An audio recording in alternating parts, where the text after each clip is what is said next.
You're live on Joy News Desk. We stay in the subject of COVID-19 and vaccines because we know that Dr. Patrick Kumar-Boaji, who is Director General of the Ghana Health Service, also mentioned that the time frame for the second dose of the vaccines for those who have received the first dose has been moved from 8 weeks to 12 weeks. This morning, we spoke to virologist Dr. Michael Owusu, who said that as much as the extension of the time frame is not problematic in itself, the delivery of the vaccine must be done quickly, else the disease itself could mutate, like it did in South Africa and England.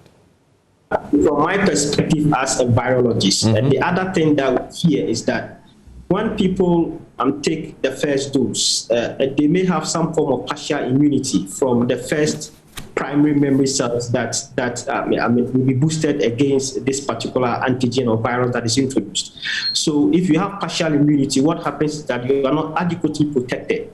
So some of these people may act as possible reservoirs, which may encourage possible mutant strains of viruses to re-emerge. That is the fear that those of us who study this will always, because it is better to have people that are naive to the vaccines and wait for an appropriate time for them to take it, rather than giving them a first dose and then they are not able to get it. So if they have virus, how will the immune system play out, and what kind of mutants may emerge? These are areas that it's not clear, but anytime you talk to people who study virus, mutants, mutations, the fear is that, well, people should be adequately protected, but if they are partially protected, there is the fear that some of these can happen.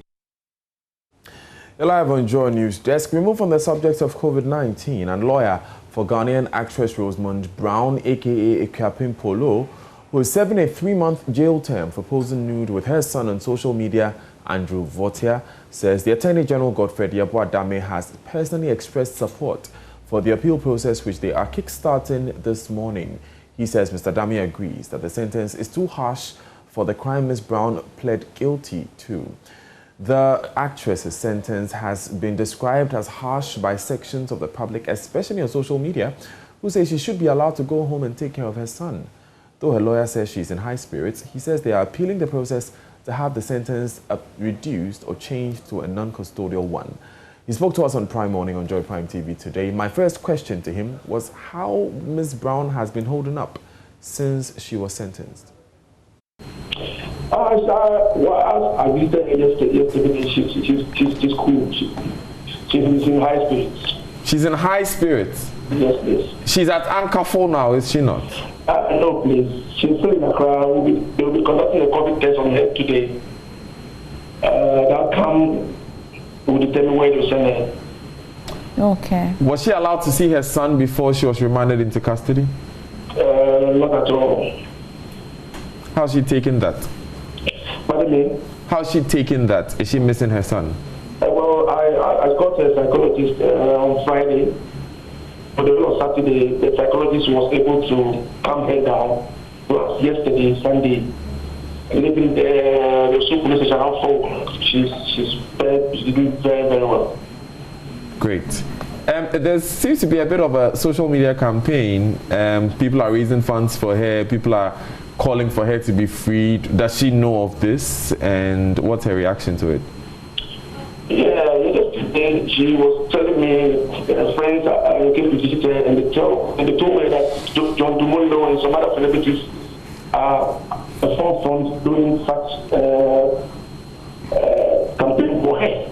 But I explained to her that it's only the prerogative of the president at this moment that can free her. While we think about the we have filed this morning. But I want to say, and for the first time to media this morning, that the Honorable Attorney General himself, Dr. Dame, called me personally to express his support on behalf of the cabinet on the appeal I intend filing this morning, and the motion for bill pending appeal. He has my support. As when I hang out right now, I am going to the High Court to file those processes immediately. Okay. So that's the news that I have for. When did he call you? Yesterday around 4 o'clock, I had a call from him, and this morning I also had a call from him a little while ago. How important is it that the Attorney General is calling to express his support for you? Well, sir, it is up to you guys to call him to confirm or deny whatever Aya said. No, so it will be if you can place a call to him right now. We'll do that. We'll do that. But I'm saying that how important is it for your case that the Attorney General is calling? He's also on the view that the 3 months, the 90-day custodial sentence is a bit harsh because the same child that the law tries to protect, you put on the scale now, is the child worse off or better off after this 90-day sentence? You know, is the child better off or worse? You know, the law intends to protect the child. That's why Akuapem Poloo was taken to court. Now she had a 90-day custodial sentence. So is the child worse off or better?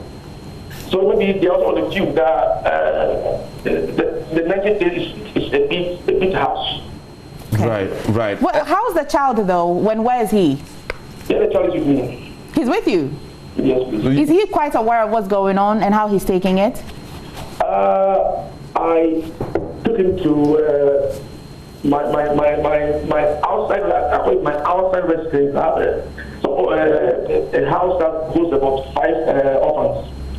And so they are playing around my compound, so he doesn't know what was going on. So the only thing he has here are so much led away. Where is he going? So mom is going to do some acting work, actress is going to act somewhere in Accra. So I get the impression that what was happening is part of the role that she's conducting. So the son thinks the mother is acting. Okay, I'll still stay with you, but why with you and not the family? Pardon? Why is the son with you and not with Rosamond's family? Is there anything special? Well, I offered to do that, but maybe perhaps I have a better facility to take care of him. You're live on JoyNews Desk with me, Daniel Daze. Coming up in business, Ghana records $2.7 billion in foreign investments last year alone. 279 FDI projects with a total estimated investment value of about $2.7 billion were recorded for the Republic of Ghana. More on that after this.